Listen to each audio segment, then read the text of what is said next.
की बाबा मनुष्याची राख पोटामध्ये पेटतो, त्यानंतर त्याच्या हाडाची कणं असतात, त्याच्यामध्ये शेतकरी काय तो पेरणी करतो, त्यानंतर त्याचं तयार होतं, त्याच्यामुळे त्या झाडाला पोषक भेटतं आणि त्यानंतर त्याच्या बीजामध्ये काय करतो जीव प्रविष्ट होतो. प्रविष्ट झाल्यानंतर तेच झाड घरी येतं आणि घरी आल्यानंतर एखादा खाल्ल्यानंतर त्याच्या आतमध्ये शरीरामध्ये रक्त बनवून त्याचं रिबन बनल्यानंतर तो जीव स्त्रीच्या गर्भामध्ये काय करतो प्रवेश करतो आणि केल्यानंतर तो जीव लहानचा थोडा मोठा व्हायला लागतो. एका महिन्यामध्ये तो कसा असतो, दुसऱ्या महिन्यामध्ये कसा असतो, या व्यासपीठावर नाही सांगत मी तुम्हाला, पण त्याच्यामध्ये वर्णन करून सांगितलेलं आहे. आणि 6व्या 7व्या महिन्यामध्ये ज्ञानशक्ती येते, त्याला समजायला आपण गर्भामध्ये आहे, त्याला इजा व्हायला लागते. ज्ञानोबराय सुद्धा वर्णन करू शकतात, एवढी इजा व्हायला लागते त्याला. आणि सांगताना ज्ञानोबराय म्हणतात, मातेची या उदर कुहरी पचोनिया दाथरे उकडूने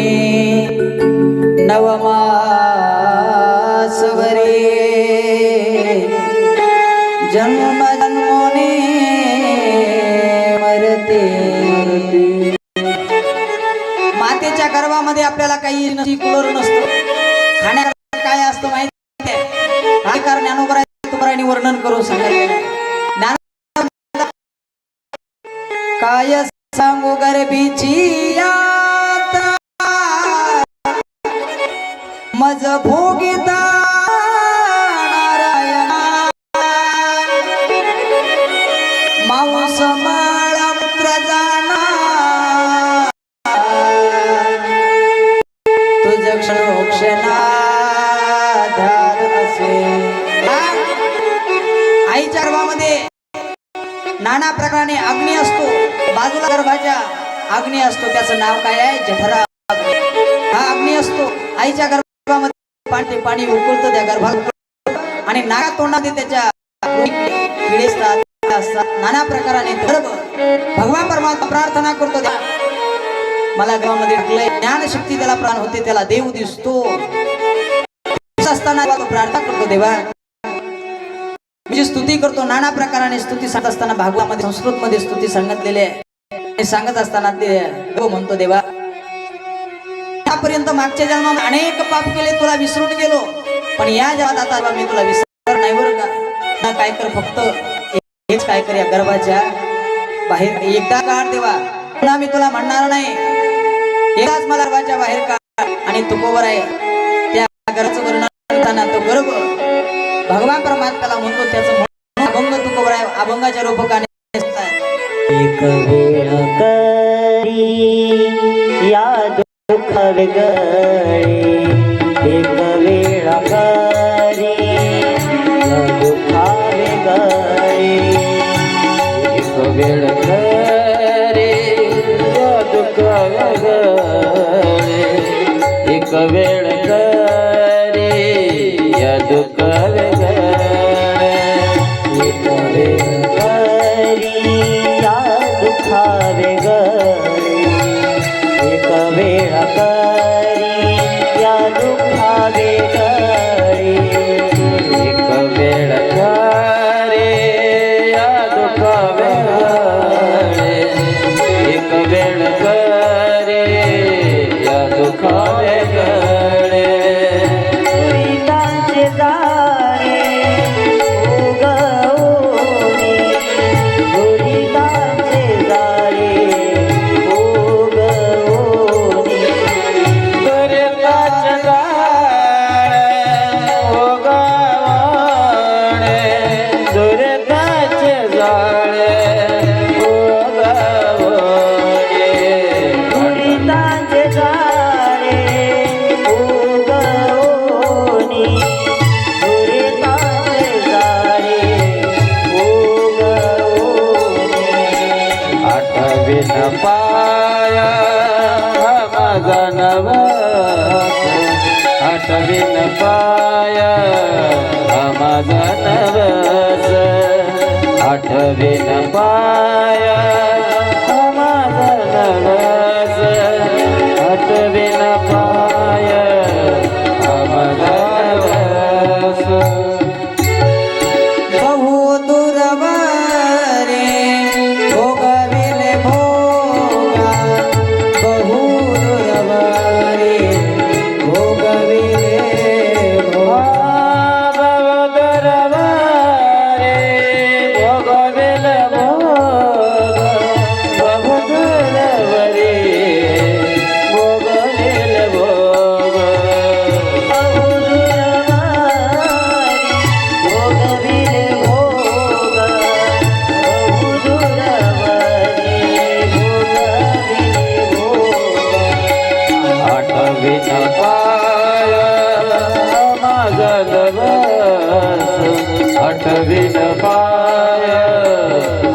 माझा नवस आठवीन पाय हा माझा नवस आठवीन पाय हा माझा नवस.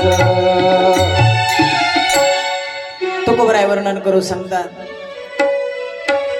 एक वेळ करे या दुखा वेगळे दुरितांचे जाळे देवा एकदाच मला गर्भाच्या बाहेर काढ अशी प्रार्थना जीव करतो. कोणाला? गर्भात देवाला. मी प्रार्थना केली, तुम्ही प्रार्थना केली, भगवान परमात्म्याला प्रार्थना करतो. देवा सोडो, लय लांबून भोग भोगत आलेला आहे. देवा तुला खरं सांगू, जर तुम्हाला जर बाहेर काढलं ना, तुझं रात्रंदिवस चिंतन करीन रे बाबा. कोणाला म्हणतो आपण? देवाला. देवा रात्रंदिवस चिंतन करील बरं बाबा, फक्त एकदाच या गर्भातून काढ येऊ दे. या गर्भामध्ये काय आहे? त्रास आहे देवा, फक्त एकदाच. भगवान परमात्मा म्हणतायत बाबा एकदाच. भगवान परमात्म्याला जीव म्हणतो देवा तुका म्हणे काया करेन पुरवंडी, तुका म्हणे काया करेन पुरवंडी. देवा तुझ्या समोर ही काया मी काय करील? पुरवंडी करेल, म्हणजे तुला ओवाळून टाकील देवा. ही काया एवढं भजन करील देवा मी तुझं. तुकोबराय म्हणतात असा जीव म्हणतो कोणाला? भगवान परमात्म्याला. भगवान परमात्मा दया करतात आणि दया केल्यानंतर भगवान परमात्मा त्याला गर्भाच्या बाहेर काढतात. आणि गर्भाच्या बाहेर काढल्यानंतर गर्भामध्ये असताना तो म्हणतो देवा सोहम तू मी आणि एक आहे, तू मी आणि एक आहे. गर्भाच्या बाहेर आल्या बरोबर टेहा टेहा. केव्हा देवा? अरे केव्हा केव्हा केव्हा तुला मी बोललो? केव्हा? मला माहित नाही देवा. भगवान परमात्मा ज्यावेळेस गर्भामध्ये आपण असतो त्यावेळेस आपल्याला आईच्या स्तनामध्ये दूध निर्माण करून देतो. भगवान परमात्मा भगवंताची कार्य करून टाकतो, पण जीव त्याला काय होतो? बेमान होतो. आणि आपण गर्भाच्या बाहेर आल्यानंतर भगवान परमात्म्याला विसरून जातो. तरी सुद्धा भगवंताला माहिती आहे हा आता भजन नाही करणार, याचं वय भजन करण्याचं नाहीये. म्हणून आपल्याला दात येतात. दात आल्यानंतर भगवान परमात्मा आपल्याला खाण्याची काय करतात? निर्मिती करून देतात. कोणी केली बाळा दुधाची उत्पत्ती, वाढवी श्रीपती सवे दोन्ही. भगवान परमात्मा ज्यावेळेस गर्भामध्ये असताना आपल्याला दूध निर्माण करतात, बाहेर आल्यानंतर हे सर्व काही भाकरी निर्माण करतो, देव निर्माण करतो. हे आपल्यासाठी आहे. तरी सुद्धा मनुष्य 10 वर्षाचा होतो, 11 वर्षाचा होतो, 15 वर्षाचा होतो, 20 वर्षाचा होतो. असं होता होता होता होता 70चा होतो, तरी सुद्धा देवाचं भजन करत नाही. आणि देवाचं भजन न केल्यामुळे देवाला सुद्धा कंटाळा येतो. अरे याला आपण गर्भामध्ये भेट देत होतो, यानं आपल्याला प्रार्थना केली होती भजन करेल भजन करेल, पण मनुष्य भजन करत नाही. न भजन केल्यामुळे आपल्याला नरकात जायची पाळी येते. फार कठीण आहे असं आईला वर्णन करून सांगितलं कोणी? कपिल महामुनीने आपल्या देवहूती मातेला काय केलेलं आहे? वर्णन करून सांगितलेलं आहे. भक्ती आणि योगाचं सुद्धा देवहूती मातेला वर्णन करून सांगितलं. आणि सांगितल्यानंतर इथेच तृतीय स्कंद काय झाला? समाप्त झाला. आईचा सुद्धा उद्धार झाला.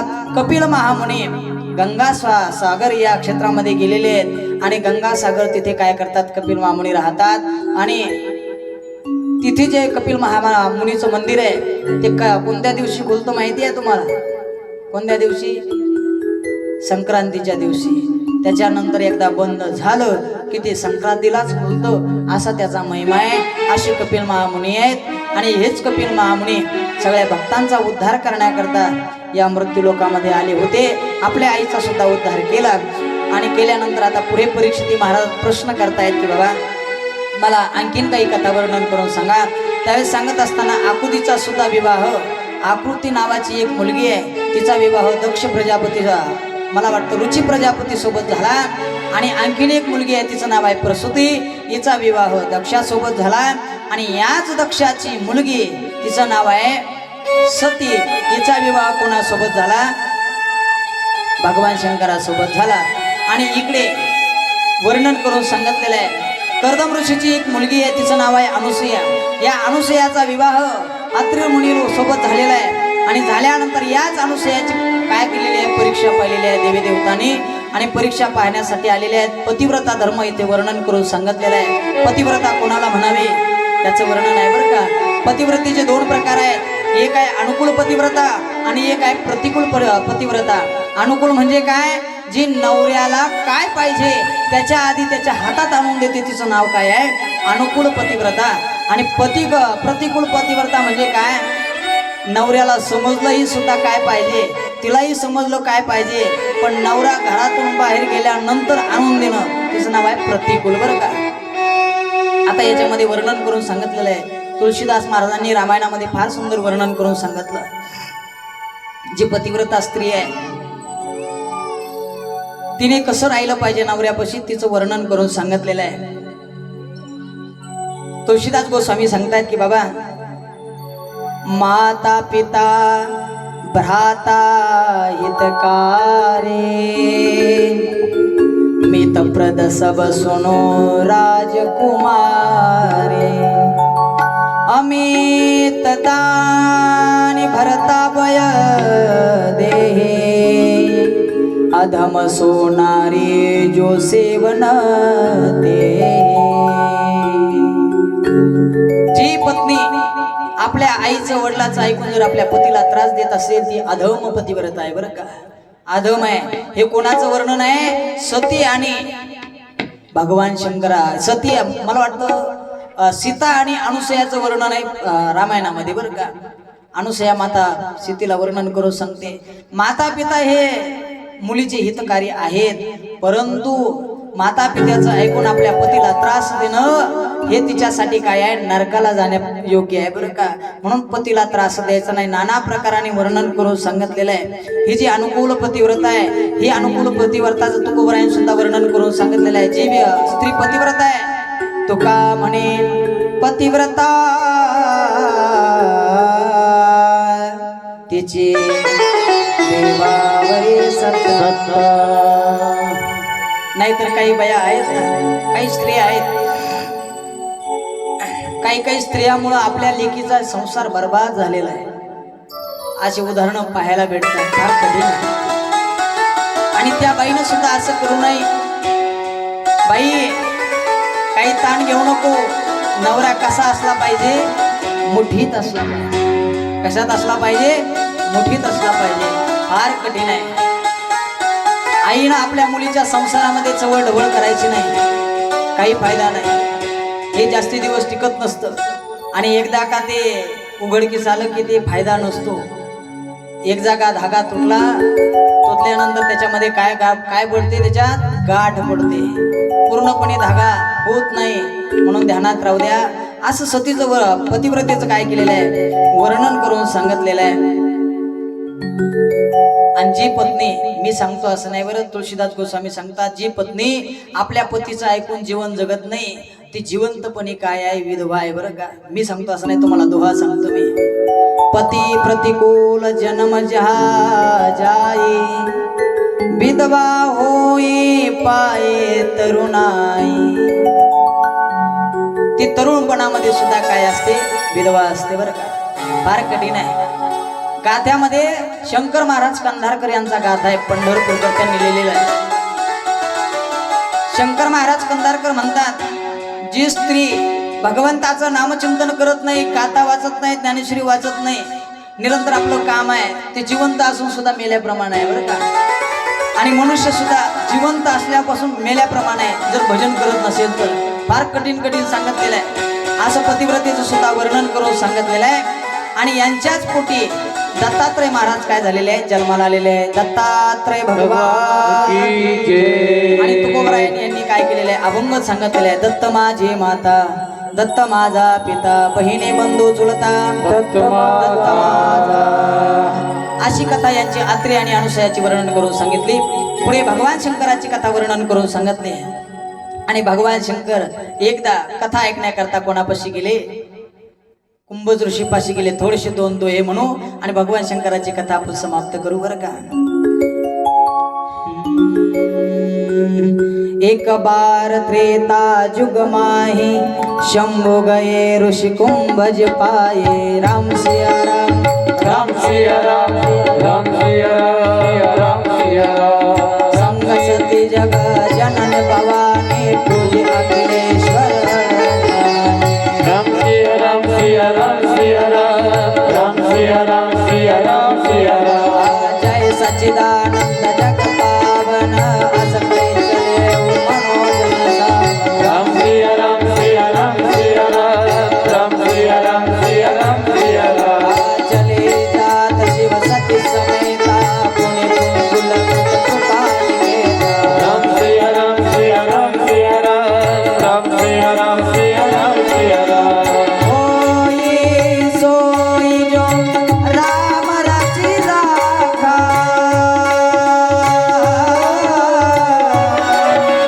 ओ करे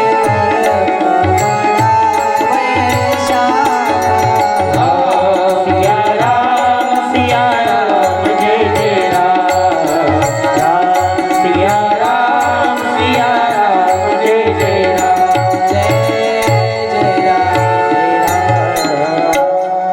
भगवान शंकराचं आणि सतीचं काय झालेलं आहे कथा वर्णन आलेली आहे. सतीने प्रभू रामचंद्राची परीक्षा घेतल्यामुळं भगवान शंकराने सतीचा काय केलेला आहे त्याग केलेला आहे का तर भगवान शंकराची आई आहे तिचं नाव आहे सीता. या सीतेचं स्वरूप धारण केल्यामुळं भगवान शंकराने मणी मन काय केला त्याचा त्याग केला का तर भगवान प्रभू रामचंद्राची परीक्षा घेतली म्हणून. आता याच्यामध्ये सांगण्यासारखं भरपूर आहे पण 3:45 वाजले अजून आपल्याला आपण चतुर्थ स्कंदामध्ये आहे. पंचम षष्ठ सप्तम अष्टम नवम दशम 6 स्कंद राहिले तेव्हा काय टाइम पुरत नाही फार कठीण आहे. असं सतीची परीक्षा सतीनं परीक्षा घेतली भगवान शंकराने त्यांचा त्याग केला. भगवान शंकराने या सतीचा त्याग केल्यामुळे या भगवान शंकराचा दक्षाने सुद्धा काय केला होता अपमान केला होता. एकदा सती भगवान शंकराला म्हणाली देवा माझ्या वडिलाच्या घरी फार सुंदर असा यज्ञ आहे चला ना पाहण्याकरता जाऊ ना. त्यावेळेस भगवान शंकराने सांगितलं सती तुझ्या वडिलांनी माझा अपमान केलेला आहे आणि जिथे मान नाही मनुष्याला तिथे मनुष्याने गेलं नाही पाहिजे. नाना प्रकाराने सतीला काय केलेलं आहे वर्णन. जिस घर पे आदर मान नहीं उस घर पे जाना ना चाहिए. जिस घर पे आदर मान नहीं उस घर में जाना ना चाहिए. जिस घर पे आदर मान नहीं उस घर पे जाना ना चाहिए. जिस घर में आदर मान नहीं जिस घर में जाना ना चाहिए. चाहे कितनी अच्छी हो कन्या उसे घर घर घुमाना ना चाहिए. चाहे कितनी अच्छा हो कन्या उसे घर घर घुमाना चाहिए. चाहे कितनी अच्छी हो कन्या उसे घर घर घुमाना ना चाहिए. घर पे आदर मान नहीं उस घर पे जाना ना चाहिए. जिस घर पे आदर